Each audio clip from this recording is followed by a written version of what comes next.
محمد أبا أحد من رجالكم ولكن رسول الله وخاتم النبيين وكان الله بكل شيء عليما.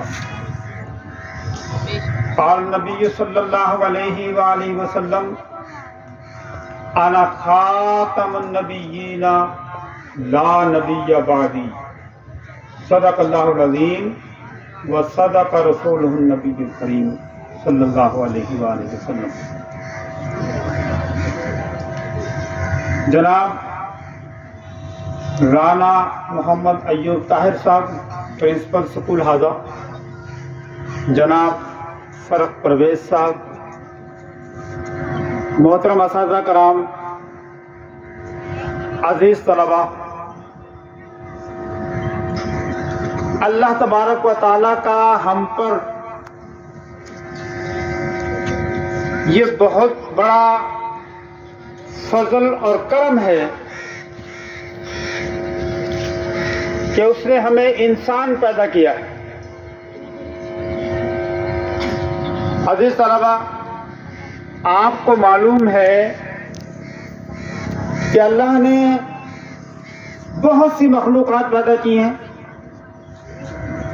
کائنات میں آپ دیکھتے ہیں حیوان، چرند پرند، نباتات، جمادات، ستارے، سورج، چاند، زمین، آسمان، یہ تمام چیزیں جو کائنات میں ہیں سب اللہ کی پیدا کی ہوئی ہیں. لیکن اللہ تبارک و تعالیٰ نے کسی کے بارے میں یہ نہیں فرمایا، کسی کو یہ فوقیت عطا نہیں فرمائی جو انسان کو عطا فرمائی، کہ اللہ تبارک و تعالیٰ نے انسان کو اشرف المخلوقات پیدا کیا، تمام مخلوقات سے بہتر، اشرف. عزیز طلباء، ذرا سوچئے کہ اگر اللہ تبارک و تعالیٰ ہمیں انسان نہ بناتا، کسی حیوان یا کسی اور شکل میں پیدا کر دیتا، پتھر بنا دیتا، تو یہ اس کے اختیار میں تھا. لیکن اس نے ہمیں احسن تقویم پر پیدا کیا اور اشرف المخلوقات بنایا، تو یہ اس کا بہت بڑا فضل اور کرم ہے. لیکن اس سے بھی بڑا کرم اور فضل یہ کہ اس نے ہمیں مسلمان پیدا کیا، حضور صلی اللہ علیہ وآلہ وسلم کی امت میں پیدا کیا. یہ ہمارے اوپر خاص کرم ہے اللہ تبارک و تعالیٰ کا. عزیز طلباء، بطور مسلمان ہمارے عقائد کیا ہونے چاہیے، ہمارا ایمان کیا ہونا چاہیے، یہ آپ سب کو پتہ ہے.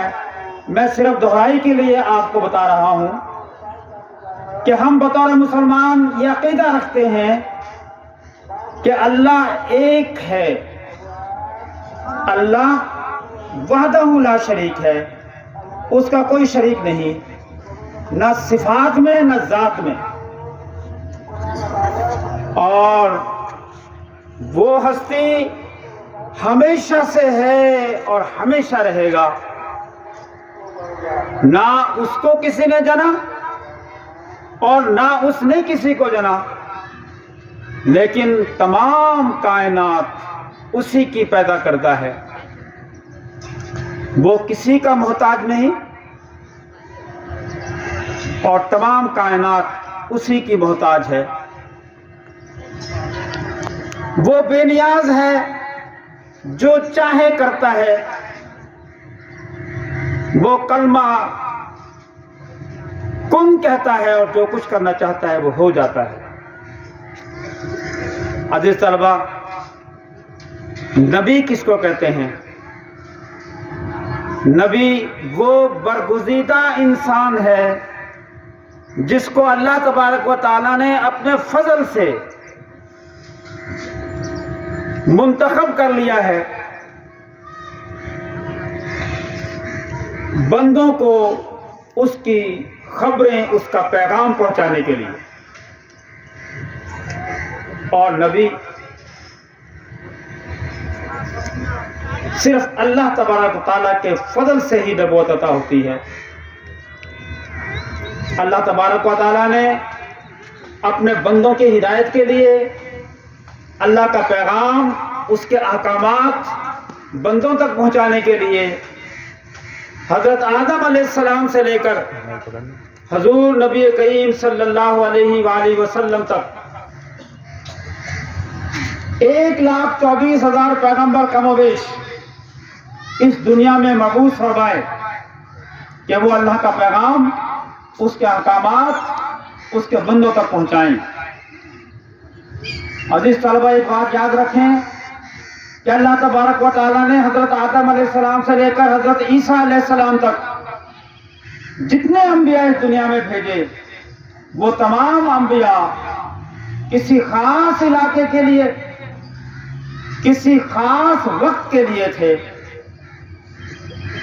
ایک وقت میں ایک نبی کسی علاقے میں اللہ کا پیغام پہنچا رہا ہے تو اسی وقت میں کسی اور علاقے میں دوسرا نبی موجود ہے۔